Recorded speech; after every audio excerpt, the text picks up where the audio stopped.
السلام عليكم ورحمة الله وبركاته. عاملين ايه يا احلى اخوات في الدنيا؟ كل سنة وانتم طيبين، رمضان كريم. النهاردة بقى بصوا يا جماعة، هعمل معاكم الفول المدمس بطريقتي كده زي ما انتم شايفين. الفول الاحمر الحلو اللي انتم شايفينه. طبعا الكاميرا طبعا الاضاءة بتاعتها مش قوي، بس والله العظيم بصوا شكله جميل جدا. كان عامل زي الزبدة، وعملته بطريقه حلوه. ان شاء الله الطريقه هتعجبكم. لو انت اول مره تشوفيني يا ريت تشتركي في قناتي وتفعلي الجرس عشان يوصلك كل جديد مني. واهم حاجه طبعا كومنت حلو واللايك الجميل.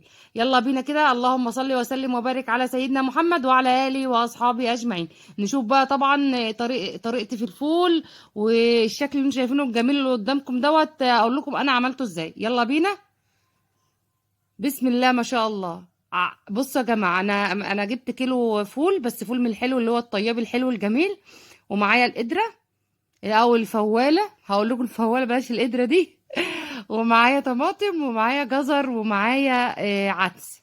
انا عملته قبل كده بطريقه مختلفه، والنهارده برضو بعمله بطريقه مختلفه. بصوا يا جماعه، الحاجات ديت انا بشيلها من الفول بعد كده، يعني بعد ما تستوي من الفول انا بشيلها طبعا، مش بخلطها مع الفول خالص. بقطع الطماطم كده وبنزل فيها في الفوالة بتاعتي، في أرضية الفوالة كده. والجزر طبعا زي ما انتم شايفين كده مقطعاه حتت صغيرة كده، بنزل بيه الأول، والعدس بتاعي. وزي ما انتم شايفين كده كل حاجة مغسولة ونضيفة. و... والفول بتاعي دوت انا سبته حوالي 12 ساعة، يعني يوم طول النهار كده في مية كده لغاية ما بقى الشكل بالشكل اللي انتم شايفينه دوت.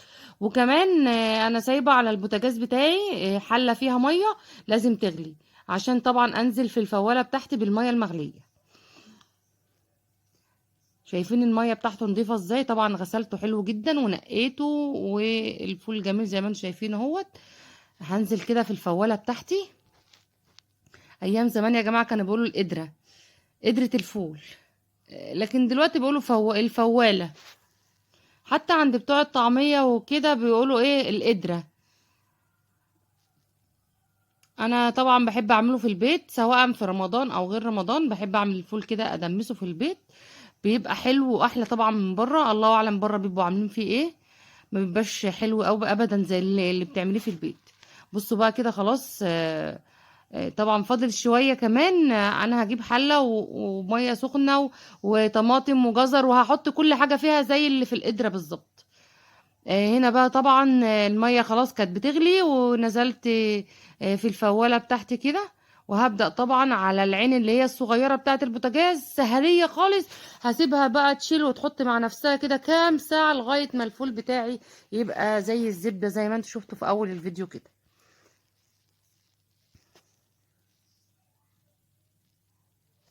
وطبعا هتشوفوني بقى وانا والفول مستوي في الاخر. وهعملكم طبق فول حلو كده بالزيت الحار والطحينه والليمون. هنا بقى كنت بوريكم كده ايه، بقول لكم خلاص على العين الصغيره، وكمان ايه هوطي عليها خالص. وهملى البراد يا جماعه وهنزل بيها زي ما انتوا هتشوفوا كده ايه. يعني الميه في البراد هحطها على الفوالة بتاعتي. كل ما احس ان هي عملت شوية المية قلت، بروح بقى ايه عاملاها مزودة المية.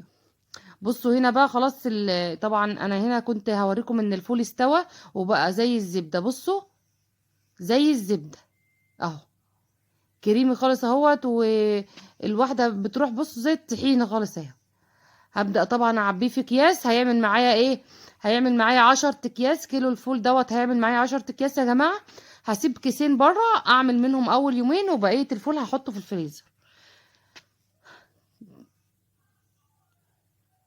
شايفين لونه جميل ازاي؟ شايفين اللون الجميل بتاعه؟ طبعا وانا بعمله بقى لو احتاج شوية مية سخنين كده لان المية هنا قليلة، بنحط مية عادي. هنا بقى بقول لكم اهوت خلاص عبيته في الاكياس الجميلة دي، كل كيس كده على قد يوم. وطبعا اللي انا شلت الجزر من ورا الكاميرا، انا شلت الجزر والطماطم والحاجات اللي هي كانت فيها دي. وبقى بالشكل الجميل اللي انتم شايفينه دوت.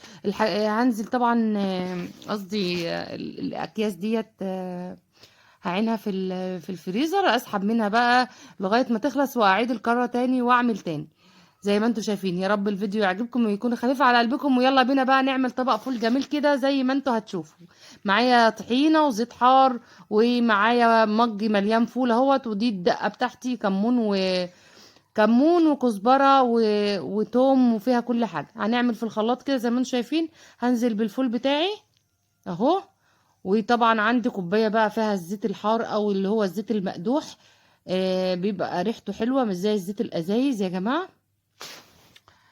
هنزل بيه كده حوالي معلقتين 3 كده زيت اهو. وطبعا ليمون وطحينه والتوابل اللي انتوا شفتوها ديت اللي هي الدقه. وهعمل طبق فول حلو قوي. يا رب الفيديو كده يعجبكم وتشوفوه للاخر. وعايزه لايك جميل منكم كده، عشان اللايك هو اللي بيرفع من القناه، او بيخلي كل الناس تشوف الفيديو. كل ما تحط لايك بيظهر لناس تانية عشان تشوفه برضو. فدي طريقة حلوة، انا عملته قبل كده بطريقة مختلفة عن دي. زي ما انتوا شايفين كده خلاص. آه، حط الطحينة. هحط الطحينة يا جماعة واقلب كده تقلبتين. وطبعا هروح اضرب كل الحاجات دي في الخلاط كده وارجع لكم تاني. خلاص بقى شايفين ضربت كله في الخلاط. والطحينة بصوا اللي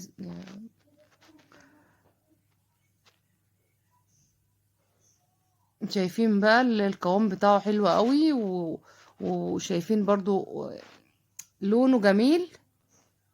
لونه جميل اهو. هسيبه بقى على النار.